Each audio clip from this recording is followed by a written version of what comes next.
What's up, Rubits? Little Big Robots back with another video. This is an epic video. So if you like little versions of big robots, if you like 2 videos per week, which is what I do, usually featuring toys. Occasionally I'll do dolls and action figures and other stuff. But if you like that sort of thing, please subscribe. I'm trying to get to 8,000-9,000 by the end of 24. I think I can do it. But if you like stuff like this, which is, robotic-y, mechy type stuff, please subscribe. Hit like if you want, but mainly leave a comment. I love having discussions with people in the comments. People introduce me to new stuff all the time. So today I'm going to be looking at this thing, which is just incredible. Let me grab you the box real quick. The box is beautiful as well. This is made by JoyToy. If you don't know JoyToy, I usually review their mechs. They're 1/25th scale mechs, occasionally some 1/18 stuff, but mostly 1/25th scale from them. They have just taken over the world with this Warhammer line. It's really, really cool. I know people who, that's all they collect are these Warhammer figs from JoyToy. I collect their mechs, which I'll show in a minute here. I'm not a Warhammer person except for the McFarlane line. So if this is something you're interested in, these are very good, but this guy here was on Amazon for about 80 bucks. Not a bad price. We'll go over that in a minute. But if you like Warhammer, definitely look into this line. I'm not going to get any of the actual regular figures, I don't believe. I might get some Beakies just because that's what I grew up on. If you don't know, I grew up in the 80s. So for me, the Beakies were my OG Warhammer figs. Space Marines, I got the first box set. I got the first box set of Epic in 86, 87. So I haven't played for a long time, but I've been familiar with the whole IP forever. So that's the box, and you might see some other boxes in the background. This is for a different video. This is the figure. Now, I knew when I got it, because I had watched reviews and stuff, I knew that it was going to be interesting and fun, but it really is just a great, super fun figure. I'm not going to go over how it pertains necessarily to the Warhammer universe. This is from the Adeptus Mechanicus. They're basically the mechanical wing of the human team. So if you don't know, go look it up. But basically they're like tech priests and stuff. They're like half machine, half man and woman and stuff. And this is a robot. Now this is 1/18 scale. Now if you're not familiar, 1/18 scale is about this large. I don't have too many 1/18s. Actually, I probably do have quite a few. I believe these little Fortnites are 1/18. Let me know if I'm wrong. But I mean, that gives you an idea. 1/18 scale. This is a ginormous robot. It's kind of like a dreadnought, if you're familiar with the dreadnought sized, I believe. I haven't bought their dreadnoughts yet, but now I'm playing with this. I might go ahead and go get the dreadnoughts. They're just fantastic. JoyToy really does some great stuff. The one thing though about this is really funny, and I'm sure some of you who are watching this saw it right first off, is the face. Just think of South Park. Put 2 eyeballs right there. And South Park, there's some cartoons that use a similar eyeball type thing. You'll never unsee it. But even with that, even with it kind of cutifying the bot, it's still a really, really, really fun toy. I decided to get the one with the 2 hands at first. There's another one I believe that has a gun for a hand here and then a fist. But I wanted the 2 fists. I like robots that are more industrial, less combat. Or I should say I like the industrial side of bots more than I do combat side of bots. I mean, the flamethrower is really cool, don't get me wrong, but it's definitely not my favorite part. I wish this had been painted a little bit like it had been a heat varnished or burnished or whatever you call it. Do yourself a favor, if you get this, you have to assemble it onto that little thing there. And I've noticed when I first got it, I had to look up another review to make sure I wasn't seeing things or feeling things.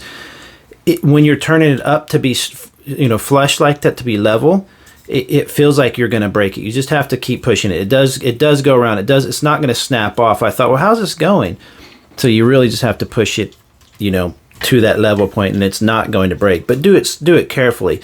On these JoyToys, they're pretty tough, but anytime you're pushing any part or manipulating any part, make sure you grab it as close to the place that you're rotating or manipulating it that you can. For example, if you want to do that, don't do it all the way down here. You're giving this a lot of, what's that called? Fulcrum, what's that called? Leverage to snap. Do it, if you're going to turn it, do it as close as you can. They're not terribly fragile or anything like that, but they're not, they can break, and you don't want that to happen on your new $80 figure. So that's the backpack with the flamethrower attached. I actually prefer it without the flamethrower, just like that. Again, I really like industrial bots. I love the look of this like that. It's not going to do a bunch of crazy poses and stuff because it's not meant to. It's a big lumbering robot. If you wanted to do splits, go get a Space Marine or something else that can do splits. I don't know. This is an interesting part, but did you see how easily this fell off? I'll do that again in case I can show it here. Just touching it. So I don't know if that's been everybody's experience with it, but they should have put a magnet on there or something. It's got the Imperial Aquila on the front. It's got some nice little decoration in the back there, and then you've got this little area with this cool little data card. I don't keep my fingernails long like some toy people, but might be able to remove that. Basically, you remove that data card and you can put it in another slot. And it's just a simple, these don't come out. It's just a simple little gimmick there. I'm not going to show much of the articulation because I hate that stuff in videos. I skip right past it. But if you want to see it, probably go watch a more in-depth video. But it does rotate and do some basic stuff. The problem is you're not going to have a lot of double jointing on legs. It's only going to go to about there, and you're not going to have a ton of movement in the feet. But you do get a rotation here, I think. I thought, yeah, so like that.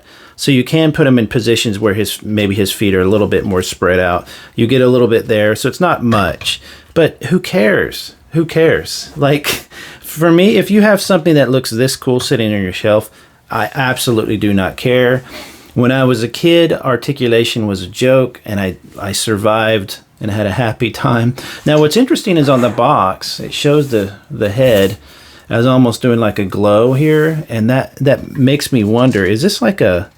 Can you take that off and put an LED in there? Is there an LED? That would be so incredible. I don't think it is. None in any of the reviews I saw. It's painted pretty nice, though, so it looks a little glowy, but not too much. JoyToy's good about doing some basic, scratching and weathering and stuff like that. Not a ton. There's a little bit on the fingers. But again, if you could repaint these if you want, but they look so good out of the box as a toy. Who cares? This guy, people were asking about this. I think this is like an antenna. Is it not? Oh, you can pull it out. Okay, so maybe it's a fuel thing. Somebody tell me. I'm not up on the Kastelan robot-y things. I just occasionally I'll read about them in one of the books or whatever. But so anyway, keep that in mind. That plug there, it just falls out too easy.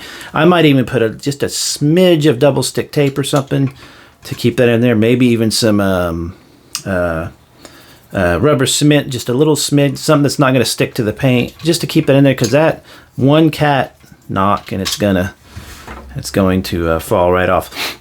So my favorite part is the fist. Of course, the fists are nice, but they can't come out more than that, so they're stuck to that width, and I think that's a little bit unfortunate. I wish the thumb at least could come further out, but it can't. This is understandable because it's blocked right there, but it's not super intimidating if the fist couldn't even get around your body to squish you or whatever. But at the same time, maybe it's just, it still looks really, really cool. The fingers do fold individually and come in individually, but it's not a ton. But you could like hold a weapon or something, I bet, where you can hold a piece of concrete or something. You could put something in its hand, I'm sure. It just can't be that wide. So that's a little bit disappointing, but I'm still glad that I got the two fist version. It can do some basic stuff. These things on the back are more rubberized, so if you have a new kitten like me, make sure they don't chew on those, because they love to chew stuff so much.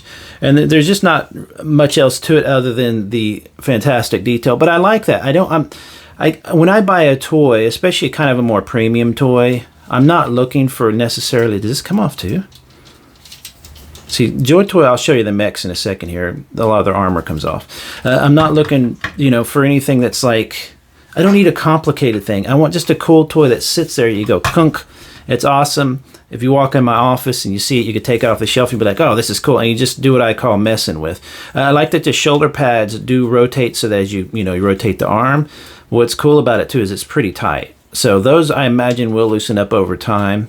But for now, it's pretty darn tight. The waist seems pretty good and everything like that. The head does rotate, but it's just kind of a... If it's a robot, why does it need to rotate? It just probably has, like... all the the pinging system and stuff, it doesn't really need to visually see you, does it? It can just kind of know you're there. But anyway, I like how the head rotates. Again, that South Park face is kind of cute. So I thought what would be cool to do, though, is compare it to some other toys. I like doing that in my videos because I know a lot of people wonder how it might fit into other collections. This could be a toy that it's 9 inches tall. So what scale is that? That's practically like 1/6 or something. I don't remember what size that would be. 1/7, whatever it would be. It's huge, so you can use it for different scales. Now, of course, it looks like Warhammer, but I like to get toys that are what I call scale or IP agnostic.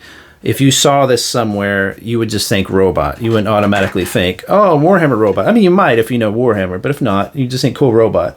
So here's a typical JoyToy mech. These, as a point of comparison, are a little bit taller. I don't know that you get more details. You really don't. I mean, it's just, this is just a more solid build. It's built more simply looking, but there's plenty of details in both. These are around the same cost. $80 for that, around 75, 80, maybe as low as 50 on sale. I bet you this guy goes on sale. If it does, I'm definitely going to grab some more. What's funny about this, got a little dust on him, by the way. This JoyToy, is this, see the little smiley face on his thing there? I can't unsee it from now on. You see how loose this waist is? A lot of their JoyToy 1/25 mix have this problem. It's just a ball joint, but you can tighten it up with a little rubber cement. I don't really ever have a problem with it, you know. But and then this one's cool, of course, because you can fit. You can use this seat to fit a 1/25 scale person in it. Boop. See that seat right there? Or you can take it out and you could put larger scale critters in there. And people, I put all sorts of stuff in there. It's really cool. But that gives you an idea of the size, the detail, the you know, what you get for the price. It's really about the same, honestly. I told myself I was going to stop collecting these guys because they just take up so much shelf space. But now that I've been messing with them more, I probably will start getting back into them. The 1/25, particularly, not the 1/18s, because the 1/18s can be much larger. As a point of comparison, this is 1/18, this is 1/25. So if this was 1/25, I guess it would be quite a bit. It would be quite a bit shorter. So, and a 1/25 guy is smaller than a 1/18. So, I thought it'd be kind of funny to compare it to a Mega Construx figure. So that would be kind of fun to have it in your army. You could have you could have him holding the Mega Construx. Let's see here. This, again, you can't open it very wide. So you could be holding the dude. You know, that's kind of cool. It's kind of a cool scale for that. Mega Construx doesn't have a lot of paint on it or anything. That might stand out a little bit to be odd. This is a 1/60th scale bot, so it doesn't really work very well at all. Again, pretty agnostic, but it doesn't really blend that well. That's a 1/60 scale. This is an actual 1/18 bot, so this is the same scale here. 1/18, 1/18. Now, I believe your Marines might be about the size of this guy, but I believe normal humans would be a little bit shorter because Marines are definitely taller than normal humans. But that gives you an idea of. It's kind of cool looking too, man. That sitting on your shelf looks really cool. The only real issue is this has a little weathering. A lot of these 1/18 toys will not, but that's a cool looking bot. You've got of course, my new favorite. He's on a stand, so he's gonna be a little shorter, but you could totally put those together. That would be so fun. There's a game system out there about that allows you to just use generic any really. You could even play Warhammer with the same rules and just use whatever you want, as long as you're agreed on the size and stuff. So that would be, imagine that's a Space Marine. This could be a Dreadnought or a Knight rules, you know, or something. That'd be kind of fun. Here is this. Thought this kind of fun. This is a 1/24 scale bulk arm from Hexagear. Hexagear is fantastic. It's one of my favorite lines. It's more of a, this is less detail because it's more of a building system, less of a toy, you know, sit on your shelf type system. But again, looks pretty cool. You could probably mix those together. Might want to do a little weathering on the bulk arm or on the Hexagear to make it kind of not stand out so much. And then lastly, I thought this would be kind of funny. Put a little, this is the McFarlane, the new McFarlane Terminator. I forget what scale that is, but that's, you know, this is definitely not one. It's definitely too large for this scale. But I thought that was kind of cool. I mean, together those are actually look really, really cool. I know the Warhammer scales are off if you're being a purist about that, but those could totally go together. If this had a little more weathering, it does have a little on the arms and stuff. And by the way, I'll try to link all the reviews for any of these toys in the description. If you want to see one, let me know. But that looks really cool. This to me is, I really like small scale stuff like this. I really like I'm enjoying the arch core. But this chunky, hunky, flunky, blunky figures like that just sit there, they stand. I don't care that they don't do the splits. I don't care that they don't have, 400 points of articulation or whatever. I like them you just set them on the shelf and they look cool. This is really cool. This is why I like the McFarlane line, is they're not superposable and all that stuff, but they just look really cool. They're cheap enough that you can end up getting these guys for $10, $12. The larger ones maybe a little more expensive. This guy will go down to probably 50 or 60, which is definitely worth it. So just have fun with these scales. Don't be such a purist, Just throw them on your shelf. As you can see, it's really, really detailed, really, really cool. It does some cool poses, nothing crazy. You're not going to get, it'll probably do a headstand. I always kind of see that. It can bend down and stuff and still hold itself up, I believe. Bend down pretty far. So you can definitely do some cool toy photography with this. Me personally, I'm going to have it standing there looking like a badass. And now that I've got this, I don't want to start messing with JoyToy Warhammer just because I know what a money sucker it is. They have so many, but they do make really high quality figures. So I might just go after the bots, like the bots, the Terminator, not the Terminators, the Dreadnoughts and stuff like that. Because these are just, it's just, if I was a kid again, if I showed this to my 12-year-old or 10-year-old self back in the 80s, I would lose my freaking mind. This is so epic and just fun to mess with and look at, and it's just got some really nice details in there, but it doesn't blow you away. It doesn't, like, in a bad way, it doesn't overwhelm you with little crap that you've got to nitpick with and stuff. You just kind of put it together, set it there, and it works, And I like to leave the gun off myself. You let me guys know what you think about the gun. Anyway, I thought y'all might want to take a look at that. It's really rad. I thought it was pretty cool. Have a good day, everybody. Talk to you later. Bye-bye.